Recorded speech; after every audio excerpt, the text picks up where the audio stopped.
শীতকাল পড়ে গেছে আর বাজারে কিন্তু প্রচুর ফুলকপি উঠেছে। আর এই ফুলকপি খেতে কিন্তু দারুণ লাগে আমাদের। আর এই ফুলকপি দিয়ে আজ আমি বানিয়ে দেখাবো ফুলকপির মহারানী। তাহলে চলুন শুরু করা যাক। একটা বড় সাইজের ফুলকপি নিয়েছি, দেখুন একদম ফ্রেশ টাটকা টাটকা। এই ফুলকপিকে প্রথমে আমি কেটে নেব।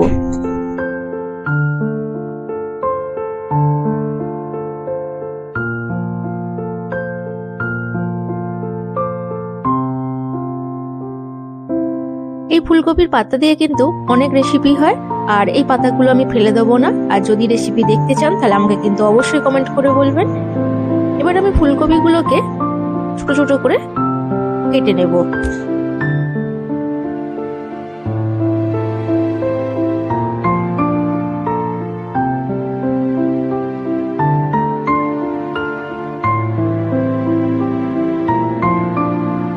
এইভাবে ফুলকপিগুলোকে কেটে নিয়েছি, আর এই ফুলকপিগুলোকে একটু আমি ধুয়ে নেব।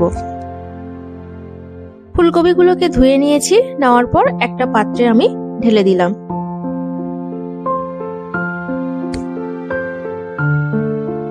যেহেতু শীতের ফুলকপি, যাতে কোনো শরীরে গ্যাস না হয় সেই জন্য আমি একটু গরম জল দিয়ে এখানটায় রেখে দেবো প্রায় 10 মিনিটের মতো। 10 মিনিটের মতো রাখা হয়ে গেছে, আর এটাকে একটু সরিয়ে রাখছি। কড়াই নিয়ে নিয়েছি, আর কড়াইটা কিন্তু গরম হয়ে গেছে। দিয়ে দিচ্ছি সাদা তেল। আমি এখানে সাদা তেল দিয়ে করছি, আপনারা যদি মনে করেন আপনারা কিন্তু সর্ষের তেল দিয়ে করতে পারেন। প্রথমে আমি ফুলকপিগুলোকে এবার আমি ভেজে নেব।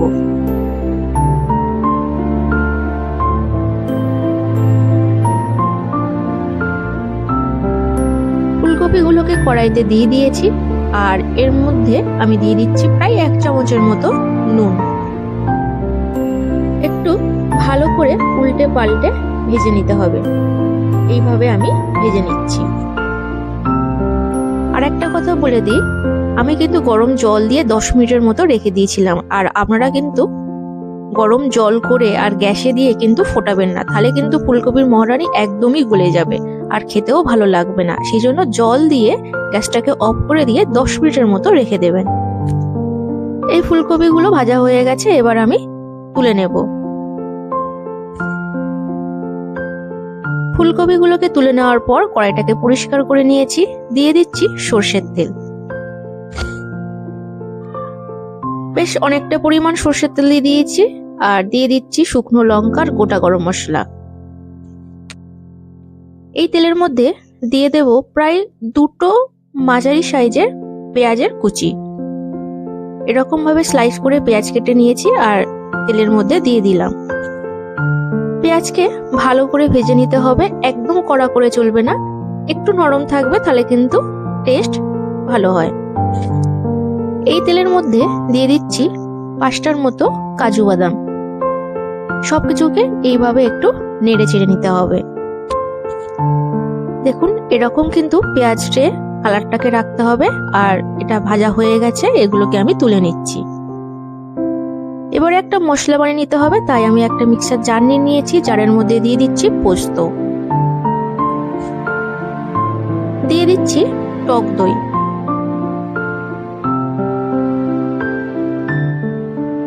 আর আপনারা যদি মনে করেন আপনারা কিন্তু একটা একটা করেও বেটে নিতে পারেন। এবার এর মধ্যে যে পেঁয়াজ আর কাজু বাদামগুলো আমি ভেজে রেখেছিলাম সেগুলোকে এর মধ্যে আমি দিয়ে দিচ্ছি। জারের ক্যাপ দিয়ে একটা কিন্তু ফাইন পেস্ট বানিয়ে নিতে হবে।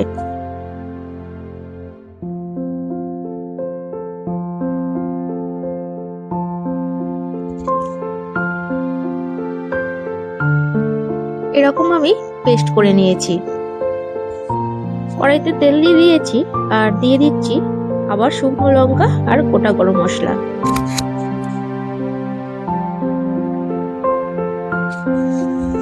দিয়ে দেব একটা তেজপাতা ছিঁড়ে।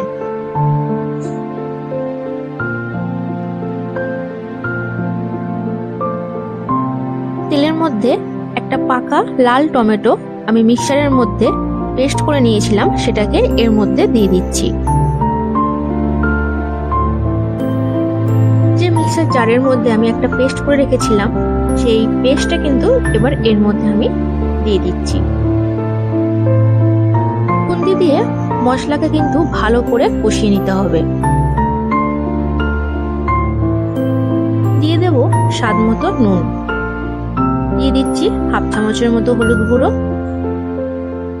দিয়ে দিচ্ছি 1 চামচের মতো জিরের গুঁড়ো, দিয়ে দিচ্ছি 1 চামচের মতো ধনের গুঁড়ো, হাফ চামচের মতো শুকনো লঙ্কার গুঁড়ো দিয়ে দিচ্ছি, হাফ চামচের মতো কাশ্মীরি রেড চিলি পাউডার দিয়ে দিলাম। মশলাকে ভালো করে কষিয়ে নিতে হবে। দেখুন এমনিতেই কিন্তু কালারটা কিন্তু দারুণ চলে আসছে। সব শেষে কিন্তু দিয়ে দিচ্ছি 1 চামচের মতো রসুন বাটা, দিয়ে দিচ্ছি হাফ চামচের মতো আদা বাটা। আবার সবকিছুকে ভালো করে কষিয়ে নিতে হবে। আর সময় কিন্তু খুন্তিটা নাড়তে থাকতে হবে। আর কালারটা কিন্তু দারুণ এসছে দেখুন। মিক্সার জারে আমি পেস্টটা বানিয়ে রেখেছিলাম, সেই মিক্সার জারে একটু জল দিয়ে আমি দিয়ে দিচ্ছি। আবার কিন্তু সবকিছুকে নাড়িয়ে দিচ্ছি। এর মধ্যে এবার ভাজা ফুলকপিগুলো দিয়ে দিলাম। আবার খুন্তি দিয়ে সমস্ত মশলা আর ফুলকপি আমি ভালো করে কিন্তু কষিয়ে নেব। এইভাবে কষিয়ে নিচ্ছে। আর গ্যাসের ফ্লেমটা কিন্তু একদম মিডিয়ামে আছে, একদম কিন্তু আপনারা হাইতে দেবেন না, তাহলে কিন্তু মশলাটা কিন্তু পুড়ে যাবে। কষানোর পর কালারটা দেখুন। আর এর মধ্যে দিয়ে দিচ্ছি 1 গ্লাসের মতো জল। খুন্তি দিয়ে সবকিছুকে ভালোভাবে এইভাবে আমি মিশিয়ে দিচ্ছি, যাতে ফুলকপি সেদ্ধ হয়, গলে যেন না যায়। একটু কাসুরি মেথি হাতে নিয়ে ঘষে এর মধ্যে আমি দিয়ে দিচ্ছি। খুন্তি দিয়ে সবকিছু আবার মিক্সড করে দিচ্ছি দেখুন। আর এখন কিন্তু গ্যাসের ফ্লেমটা হাইতে আছে। হাফ চামচের মতো গরম মশলা গুঁড়ো দিয়ে দিচ্ছি। আর কালারটা কিন্তু দারুণ আসছে। একটু ঘি দিয়ে দিচ্ছি। আর ঘি দিলে কিন্তু ফুলকপির মহারানীর টেস্টটা কিন্তু একদমই বদলে যায়। এটা হয়ে গেছে আর তেলটা কিন্তু ভেসে উঠেছে। এবার গ্যাসটাকে অফ করে দিয়ে এটাকে এবার আমি নামিয়ে দেব। একটা প্লেট নিয়েছি আর প্লেটের মধ্যে চামচ দিয়ে এই ফুলকপির মহারানী তুলে দিচ্ছি। আর কালারটা দেখুন কতটা সুন্দর এসছে। সত্যি বলছি বন্ধুরা, এই ফুলকপির মহারানী রুটি, লুচি, পরোটা, নান, তন্দুরি, এমনকি ফ্রাইড রাইস, ভাত দিয়ে খেতে কিন্তু দারুণ লাগে। তাহলে বন্ধুরা আর দেরি না করে বাড়িতে খুব সহজে বানিয়ে ফেলুন ফুলকপির মহারানী এই শীতের সিজনে। রেসিপিটি ভালো লাগলে অবশ্যই আমার চ্যানেলটিকে সাবস্ক্রাইব করবেন, পাশে থাকা বেল আইকনটি প্রেস করে দেবেন, প্রচুর প্রচুর লাইক করবেন, কমেন্ট করবেন এবং শেয়ার করবেন। আজ এই পর্যন্ত, দেখা হবে কালকে একটা নতুন ভিডিও, নতুন রেসিপি নিয়ে।